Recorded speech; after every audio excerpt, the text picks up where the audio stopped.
ఉగాది నుంచి కూడా ఏ రాశులకు సంబంధించి మనం వీడియోలు చేయాలనుకుంటున్నారో మీరు కామెంట్ చేయండి. కర్కాటక రాశి, మిథున రాశి, తులారాశి, సింహరాశి ఇట్లా ఏ రాశికి సంబంధించి ఉగాది వీడియోలు మీకు కావాలనుకుంటున్నారో కామెంట్ చేస్తే ఖచ్చితంగా ఆ రాశుల వాళ్ళ వీడియోలు నేను చేస్తాను. తెలుగు నూతన సంవత్సరం అంటే ఉగాది పర్వదినం 19వ తారీఖున గురువారం నాడు ఈ పండుగను జరుపుకోబోతున్నాం. మనకి తిథుల ప్రకారం పాడ్యమి తిథి ప్రారంభమవుతుంది. 18వ తేదీతో క్రోధనామ సంవత్సరం ముగుస్తుంది. 19 నుంచి శ్రీ పరాభవనామ సంవత్సరం ప్రారంభమవుతుంది. చైత్ర శుద్ధ పాడ్యమి రోజు పండగను జరుపుకుంటాం. తలస్నానం చేసి నూతన వస్త్రాలని ధరించి మన సాంప్రదాయం ప్రకారం పంచి కూడా ధరించాలి.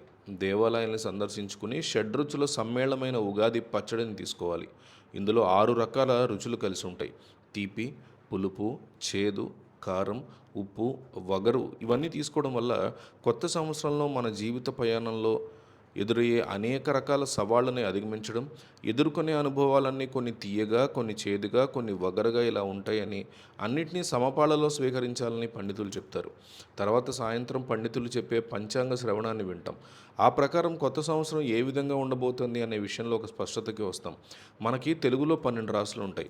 వీటిని ద్వాదశ రాశులు అంటారు. ఉగాది అనగానే కొత్త సంవత్సరంలో తమకి చాలా బాగుంటుందనే ఆశతో ఎంతోమంది రాశుల వారు ఎదురు చూస్తూ ఉంటారు. ప్రస్తుతం మీనరాశి వారికి ఉగాది నుంచి ఎలా ఉంది అనేది మనం ఒకసారి చూద్దాం. వృషభ రాశి.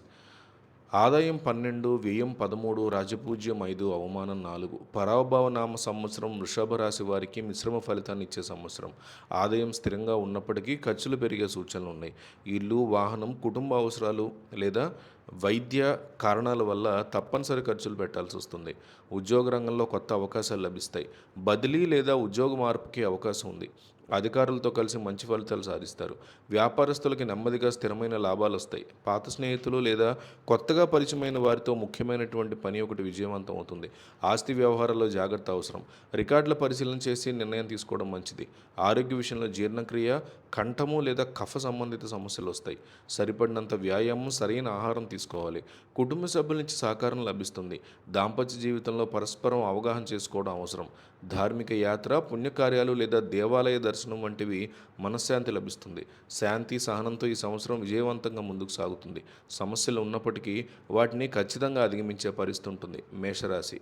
ఆదాయం 14, వ్యయం 11, రాజపూజ్యం 6, అవమానం 3. పరాభవ నామ సంవత్సరం మేషరాశి వారికి ధైర్యం, నమ్మకం కలిగిస్తుంది. ఈ సంవత్సరం ఆదాయం పెరుగుతుంది. పాత ప్రయత్నాలు ఫలించడం, కొత్త ప్రయత్నాలు లాభదాయకంగా ఉండడం జరుగుతుంది. ఉద్యోగ రంగంలో పదోన్నతి, బదిలీలతో పాటు అదనపు బాధ్యతలు స్వీకరించాల్సి వస్తుంది. అధికారుల నుంచి ప్రశంసలు అందుకుంటారు. గౌరవం కూడా పెరుగుతుంది. వ్యయాలు నియంత్రణలో ఉన్న కుటుంబ అవసరాల కోసం మతపరమైన ఖర్చులని ఎక్కువగా చేస్తారు. ఆస్తి సంబంధిత వ్యవహారాల్లో జాగ్రత్త అవసరం. ఆరోగ్యపరంగా తలనొప్పి, శరీర ఉష్ణోగ్రత ఎక్కువగా ఉండే అవకాశం ఉంది. సాత్విక ఆహారం తీసుకుని వ్యాయామం చేస్తే చాలా మంచిది. దాంపత్య జీవితంలో సర్దుబాటు పెరుగుతుంది. అవివాహితులకి వివాహ యోగం కనిపిస్తుంది. పోటీ పరీక్షల్లో మంచి ఫలితాలు వచ్చే అవకాశం ఉంది. విదేశీ ప్రయాణం ఉంటుంది. మతపరమైన కార్యకలాపాలు, ఉపవాసం, మంగళవారం హనుమాన్ పూజ లేదా సుబ్రహ్మణ్య ఆరాధన శుభకరంగా ఉంటుంది. సాధారణంగా ఈ సంవత్సరం మీ శ్రమకు తగిన ఫలితాలను ఇస్తుంది.